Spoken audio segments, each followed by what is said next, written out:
Welcome class. So today we'll be doing a teaching series on fundamental finance, specifically the time value of money. Okay, so the main point that we're trying to learn in this lesson will be moving money through time and seeing how that affects the value of the money based on how much time we move it. Okay, so we'll be going through this mainly mathematically and a bit theoretically.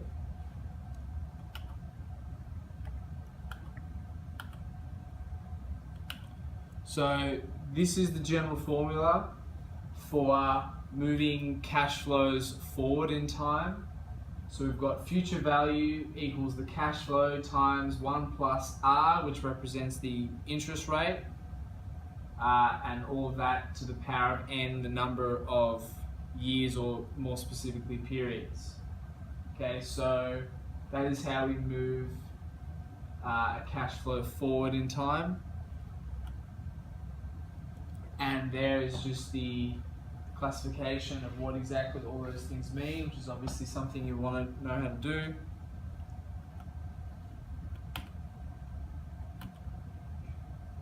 Okay, so now we're going to break it down into an actual question. So you can try and do this on your own, but I'll just go through it. So what's the future value of $1,000 invested 4 years at an interest rate of 8%?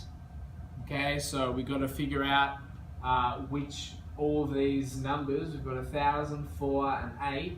So we've got to figure out where they're going to go in the formula by just recognizing what they are. Okay, so we can see there that 1,000 is going to be your cash flow, 8% is your interest rate, so 0.08 added to 1 gives you this part of the formula, and then n 4 years as detailed. So if you plug that into your calculator, you should get the correct answer. So as we're seeing, we just got $1,000, we invest for 4 years at 8%. So the formula is just trying to tell us what that money is going to be worth after 4 years. That's 1,360.49. Okay. So now we're trying to find the present value of a single cash flow. Okay, so this is very different, except the formula is just rearranged. Okay, so if we think of C being the future value, we've just rearranged the equation to have the old C at the front as a present value, and this does the opposite. This allows us to work backwards in time to find the present value. Okay. So the formula is basically the same now, which is we've got the cash flow divided by 1 plus R to the power of n, as opposed to multiplied if it was the future value. And there we've just got another breakdown of the symbols. And here we've just got a more detailed explanation of what I was just going through. Here we go. So what this is saying is it's just sort of explaining how those two things equal the same thing, because if you divide by 1 plus R to the power of n on this side, that's the same as multiplying by 1 plus R to the power of minus n. Okay, the multiplication and the negative cancel each other out, meaning that those will be the same thing.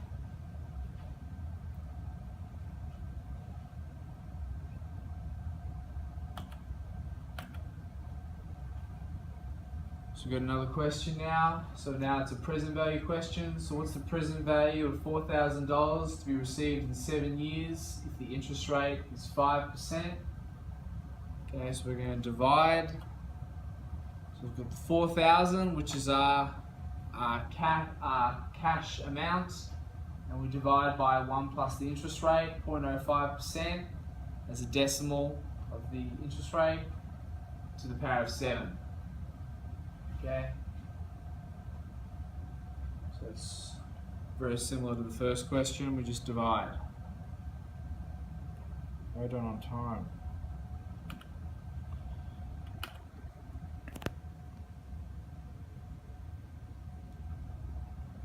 Okay, so just an important note that It's not the amount of years, it's the amount of periods. So you can always have semi-annual periods, in which case the years will be doubled. You can have monthly periods, in which case you have to factor a number of 12 to your values for R and N, as we'll go through. So a compounding period is the length of time over which interest accrues and is often less than a year.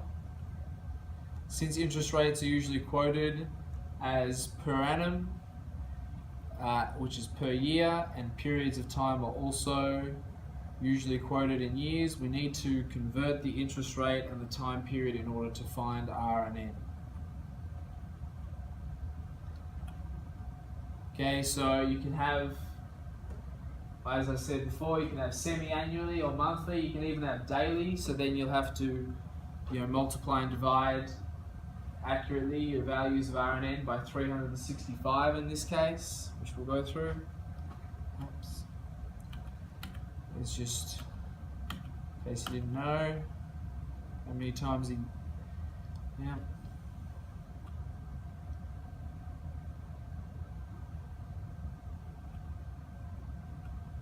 Okay, so yeah, if you've got, it's just telling you now what you have to do to R and N given the rate of compounding. So if it's daily, for instance, you have to divide your annual interest rate, your R value, by 365, and you have to multiply your value of N by 365 in your equation to factor in the compounding rate.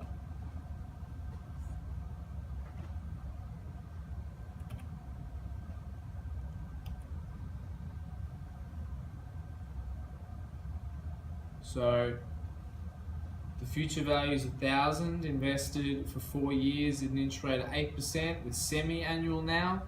Okay, so this is the same as example 2.6, except now it's semi-annual as opposed to annual. Okay, so what are we going to do to R and N? Okay, because it's semi-annual, as we saw in the previous slide, it's by 2. So we're going to divide your value of R by 2 and multiply your value of N by 2.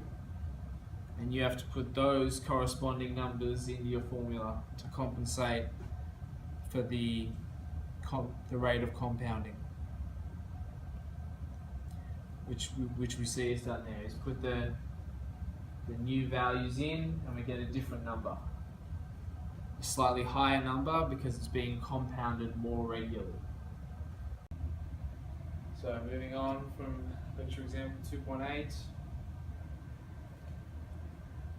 So now that we're going to redo lecture example 2.7, but now we have quarterly compounding as opposed to yearly.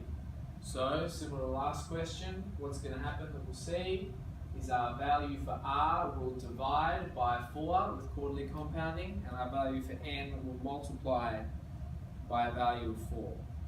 And we'll reinsert those numbers into our equation to get a higher answer because of a higher rate of compounding.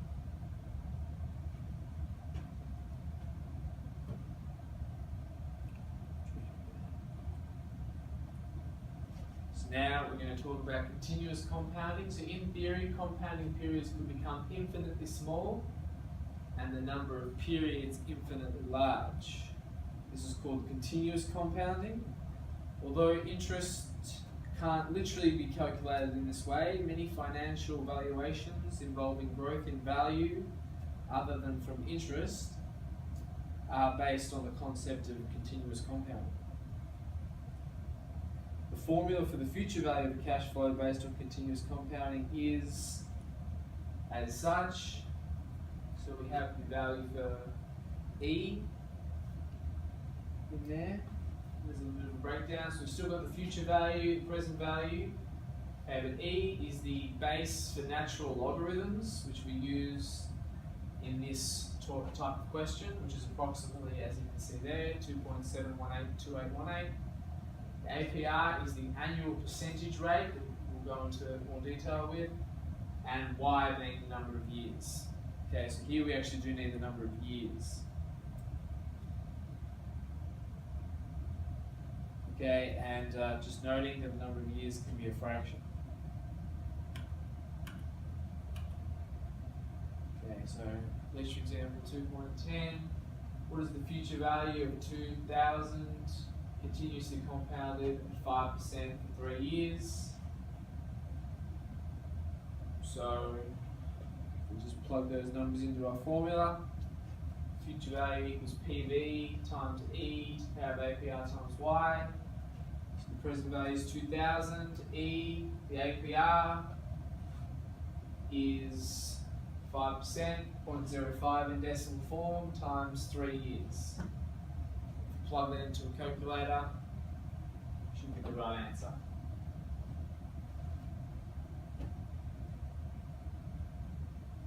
And there is just a detailed explanation of how you can arrive to that more quickly in a financial calculator, should you need to do so.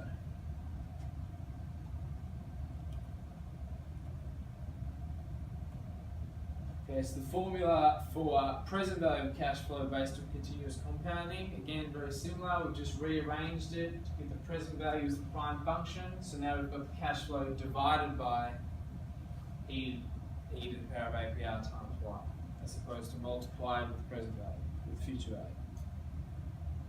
Okay, so we've just got, again, the notes there. So how much needs to be invested to grow a $500 over 6 months, to grow to $500 over 6 months, continuously compounded at a growth rate is 10% per annum. Okay.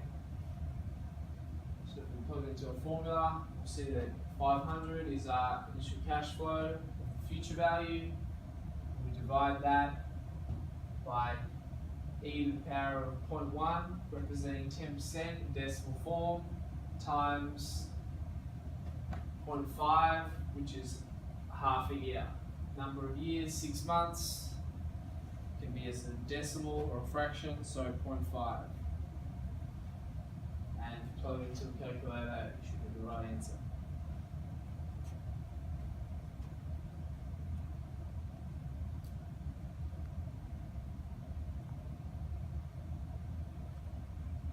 So generally, if we need to find a future value of a series of cash flows, we can do so by repeatedly using the formula for future value of a single cash flow. This converts all cash flows to a common point in time. Only then can the cash flows be summed to find the future value of the entire series. So if you're just going to add up cash flows, you have to make sure they're all at the same time. You can't just add 2 different cash flows from 2 different periods of time.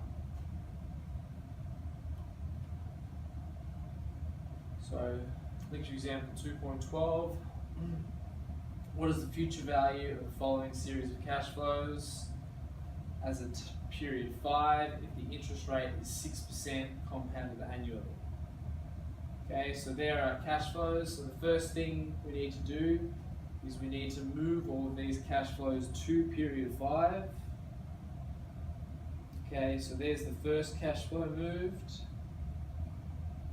and there is the other 3 cash flows moved. So we've just moved using the future value formula we learned at the start of the lecture. We've just moved all the cash flows to a certain period. As we can see, we've done there. We've got all the cash flows. We've moved in the amount of periods they need to go to get to period 5. And then that's what they're all going to be. And then if we just add them up, because we can do that, because they're all in the same period, we can just add them up to get the answer. And that will give us the answer to the question.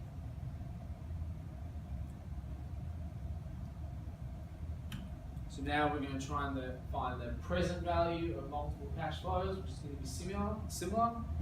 The main difference will just be our formula. Again, we'll divide as opposed to multiplying all the cash flows to get to the correct date and time. So if we need to find the present value of a series of cash flows, we can do so by repeatedly using the formula for the present value. This converts all cash flows to a common point in time, time 0 or today. Then the cash flows can be summed to find the present value of the entire series of cash flows. So what's the present value of the following series of cash flows as a time period 0, if the interest rate is 6% compounded annually?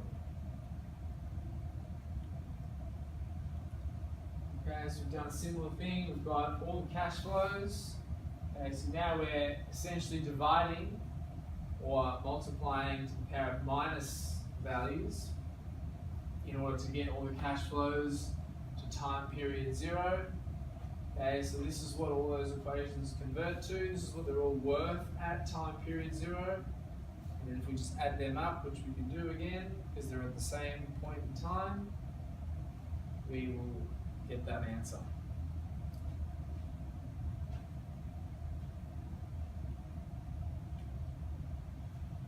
So now we're going to talk about equivalency of present and future values with lecture example 2.14.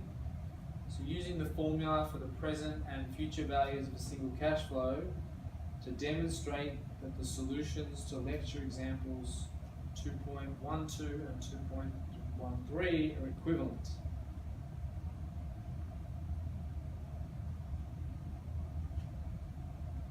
So if we get a future value of 1353.09 and we discount back that 5 years at a rate of 6%, we're going to get the sum of our present value formula we found before. Okay, so this is showing that if you go at it 2 ways, you're still going to find the same answer.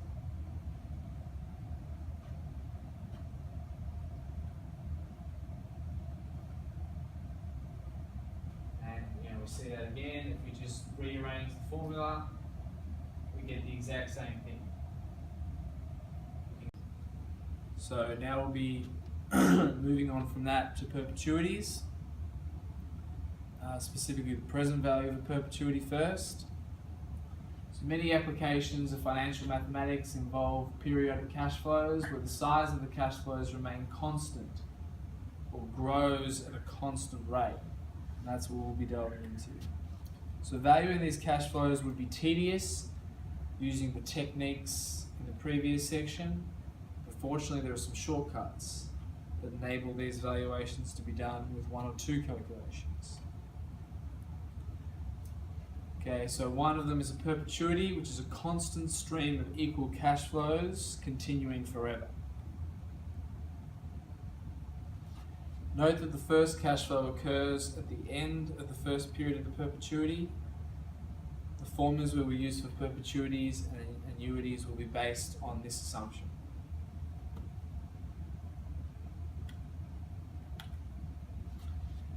So it makes no sense to talk about the future value of a perpetuity. This would be an infinite number that would occur an infinite period of time in the future. But we can calculate the present value of a perpetuity. This is because the cash flows in the far distant future are discounted so heavily that their contribution to the present value of perpetuity approaches to 0. So for the formula for a present value of perpetuity is just that. Present value equals the cash flow over the interest rate in decimal form over the life of the perpetuity.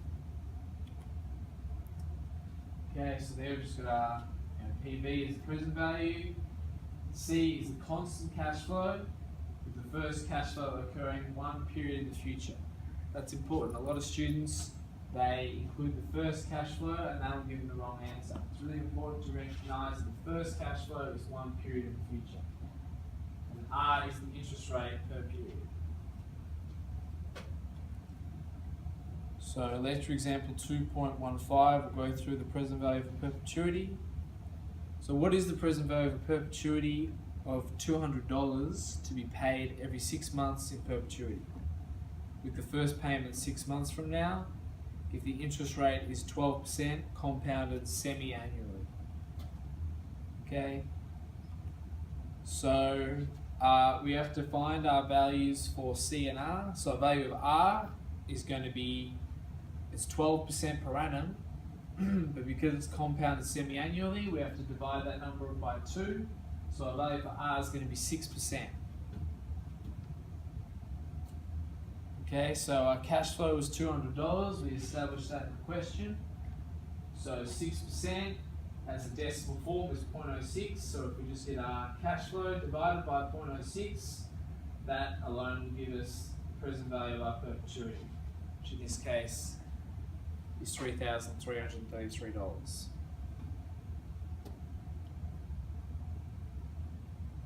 So now we're going to try and find the present value of a growing perpetuity. Okay, so this is where the rate of interest is growing over time. So the most common application is the valuation of shares based on constantly growing dividends. We can find the present value as long as the future cash flows are being discounted at a greater rate than their growth rate. So the formula is such, we've just got R similar to the last equation, but now we have to minus the growth rate to account for that on the denominator of our equation. Okay, so that's why obviously if your value for G is higher than R, it doesn't work, because then it's going to be a negative denomination. So the difference here is G is the growth rate, where R is higher than G.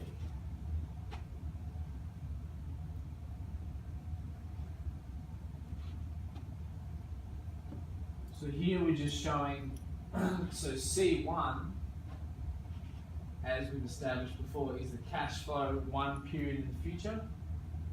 Okay, so often in the question they may not give you C1, they might be tricky and give you C0, which is the cash flow as of now. So to move that to C1, you just have to move that cash flow one period ahead, which you just do by multiplying by 1 plus the growth rate. If you get the cash flow now, you multiply by 1 plus the growth rate, you'll move that C0 to C1, giving us the value in one period, which is what we need for the formula.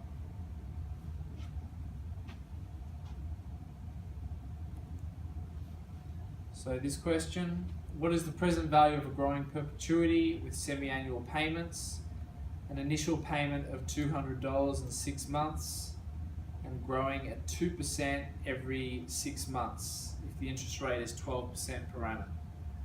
Okay, so if it's 12% per annum, it's going to be again 6% per period, and now we have to minus the growth rate of 2% every period of 6 months. So it's going to equate to $200 divided by 0.04, now that we've factored in the 2% growth rate. And that'll give us $5,000. And that is it for the presentation. Thank you everyone for coming. I was glad to be taught. Thanks a lot.